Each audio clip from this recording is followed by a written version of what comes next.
In today's video, I'm going to show you how to install the Instagram app to your iPhone. The first thing we need to do is to open the App Store.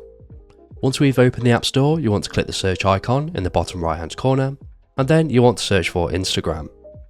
Once you've done this, it should be the top result, which will look like this. Now you want to go ahead and click on the Get button. However, because I've downloaded this in the past, it appears as a cloud icon. Now Instagram has been downloaded to our iPhone, we can exit out of the App Store, and now we just need to open the Instagram application.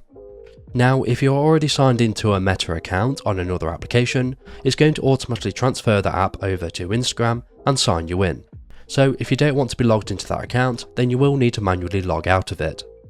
Alternatively, if you don't see your profile already, then you'll be taken to this login screen, where you want to manually log into your Instagram account. Alternatively, you can create a new account by clicking on the button at the bottom of the screen. Once you've signed into your Instagram account, you'll be taken to the home screen where you can go ahead and start using Instagram just as you normally would. And that's it. So if this video is helpful, please leave a like, and if you have any questions or comments, you can leave them below.